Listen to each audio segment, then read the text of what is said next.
Mesdames et messieurs, bonsoir, bonjour, suivant l'endroit où vous trouvez au Europe sur l'émission Espace politique. Sans doute, vous pouvez poser des questions. Espace politique, des frontières campées, mais espace politique pas disparaître. Je dis, espace politique gagne un rôle, espace politique gagne place dans le débat politique là. On débat sans passion, on débat de façon honnête et sérieuse, en toute objectivité. L'objectivité, c'est notre devise. L'objectivité, c'est ça qui a mené nous, l'émission Ça Espace Politique, toujours sur chaîne 18, ici à Télé-Guinée. Je vous dis bonsoir, n'a pas une petite pause, n'a pas retourné avec notre invité pour ce soir.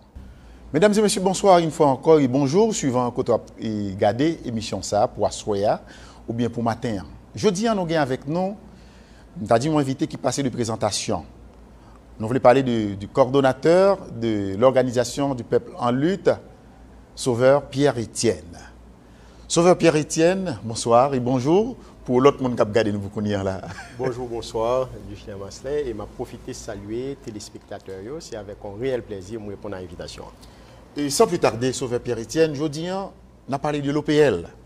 L'OPL, on a dit c'est une organisation politique sérieuse. Et si nous disons, nous pas quoi des gens qui prennent un parti pour ça.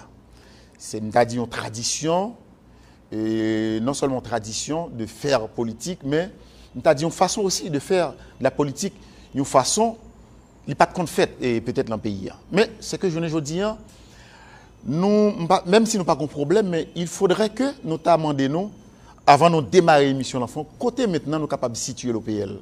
Dans l'opposition plurielle, où nous avons dit proche du pouvoir, où nous avons dit l'OPL neutre. Côté, moi-même, je suis capable de situer l'OPL aujourd'hui, et nous avons dit le grand public aussi. Et Jean dit là, et Dichler Marcelin, et les nous taper créer OPL, c'est parce que nous avons senti que nous manque sur l'échiquier politique là, nous avons vide même. Et c'est comment nous avons faire politique autrement. C'est ça qui est dans la tête nous. Et faire de la politique autrement, pour nous-mêmes dans l'OPL, il signifie que pour nous arriver introduits en Haïti, ça nous relève la modernité politique occidentale. OPL sont un parti politique moderne, sont un parti politique démocratique, sont un parti politique populaire. Et je ne dis pas qui côté OPL situé en dans opposition. Eh bien, comme parti démocratique, OPL fait partie de l'opposition démocratique, mais nous différons effectivement de l'autre parti. D'ailleurs, nous sommes organisés congrès nous, au niveau local, communal, départemental, et même organisés congrès nous dans la diaspora, en Floride, à Miami, plus précisément à Florida International University, les 25 et 26 juillet qui sont passés là.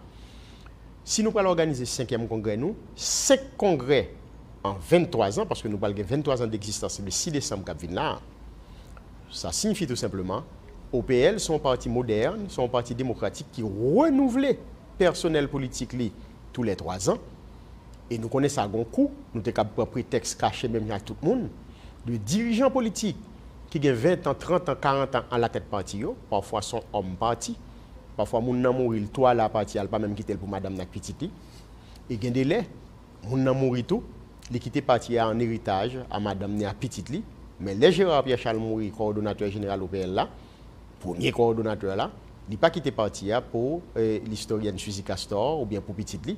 Nous c'est Edgar Leblanc fils qui devient coordonnateur général, qui fait 2 mandats. Et dans le 4e congrès, je suis candidat, je suis coordonnateur, j'ai un mandat de 3 ans. Eh bien, mois d'août, la fin août, a fait 3 ans. Eh bien, le comité exécutif national là, même Jean-Claude comité exécutif au niveau des habitations des 570 sections communales, 142 communes dans 10 départements et dans la diaspora, il y a tout à l'élection. Eh bien, vous gagnez de nouveaux dirigeants qui paraissent. Ça va le produire dans le 5e congrès noir, parce que le congrès va le prononcer non seulement eh bien, sous grandes orientations politiques parti, il va le prononcer eh bien, sous priorité parti, mais le congrès a tout. Il va élu un nouveau comité exécutif qui parle d'un mandat de 3 ans pour le diriger parti. Le congrès va le prononcer sous question statut parti, si nous voulons modifier parti et statut parti, charte parti. Eh bien, le congrès a élu de nouveaux membres comité d'éthique et de discipline. Eh bien, nous sommes capables de dire effectivement, son parti moderne, mais attention. Ça qui fait que nous ne pas comprendre le positionnement au PL, c'est que il y a des secteurs dans le pays, dans la communauté internationale, là, qui enferment nous dans un dilemme. Il y a là d'ailleurs qui dit qu'il n'y a pas de connaître parce que Jean-Claude Duvalier quitté la France, il n'y a pas informé. Comme si vous avez un visa, ou pas besoin de visa, ou débarquer à Paris sans que l'autorité française ne pas connaisse. Nous rions de ça. Quelques temps après, nous voyons l'ancien président Jean-Bertrand Aristide pour le débarquer dans le pays. Il était venu enfermer nous dans un dilemme, côté il dit nous pour nous choisir entre Jean-Claude Duvalier et Jean-Bertrand Aristide. OPL répond, OPL dit Jean-Claude Duvalier et Jean-Bertrand Aristide, c'est deux mauvais gens. Nous dit qu'il n'y a pas qu'à fermer nos dilemmes du valierisme, la valasse. OPL dit que il rejetait le populisme noiriste du valérien et l'anarcho-populisme lavalassien et nous considérons comme deux voies qui ont échoué et qui ont conduit le pays à la catastrophe. Mais est-ce qu'à partir de là, à partir de ce on n'a pas gagné, ça comme d'arriver une sorte de peur bleue, particulièrement de la valasse. Est-ce qu'aujourd'hui, le coordonnateur de l'OPL en particulier, et m'a dit l'ensemble de l'OPL, il a accepté toute bagaille, sauf la valasse. Est-ce que là maintenant, son stratégie, ou du moins, est-ce que cette stratégie-là, par une stratégie tuatoire qui est capable de mener l'OPL, nous est capable de dire, vers ça, nous ne pas attendre. Il y a deux bagailles, OPL pas prêt pour l'accepter, mais de manière démocratique, c'est le duvalierisme et la valasse. Pour nous-mêmes, nous parlons de démocratie. Nous dit la valasse et le duvalierisme, deux courants ça ont représenté plus de 50 ans de pratiques politiques délétères qui ont piteusement échoué et qui ont conduit le pays à la catastrophe. Sous base ça, l'homme pour nous choisir entre le populisme noiriste duvalierien et l'anarcho-populisme lavalassien, nous dit c'est comme si nous demandons pour nous choisir entre la peste et le choléra.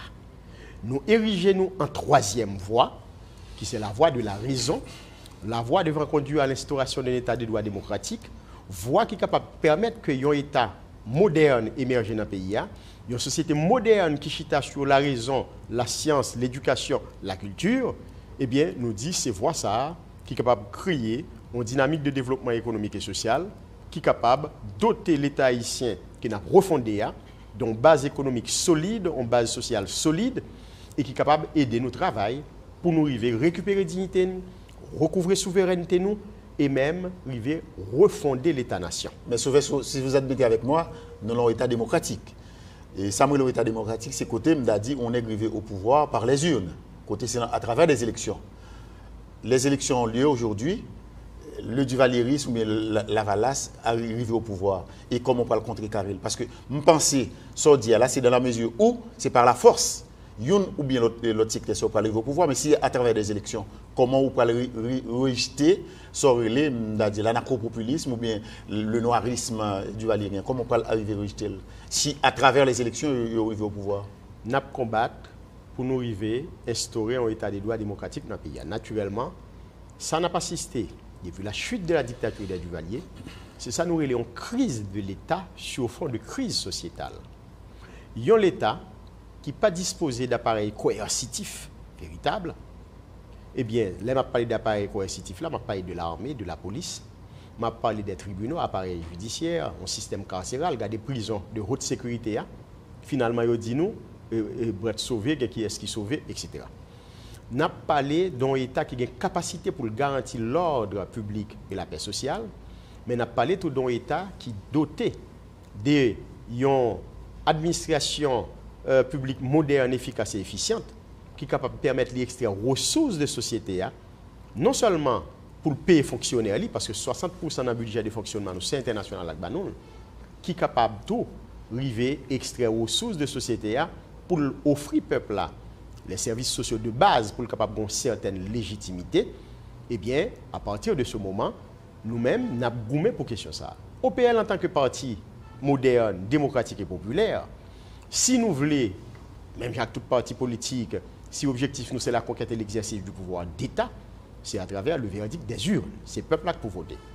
Pour le voter, pour nous, pour l'autre tout, sous base campagne électorale n'a fait, sous base d'un processus électoral qui est crédible, qui est transparent, qui et participatif inclusif, eh bien, si peuple haïtien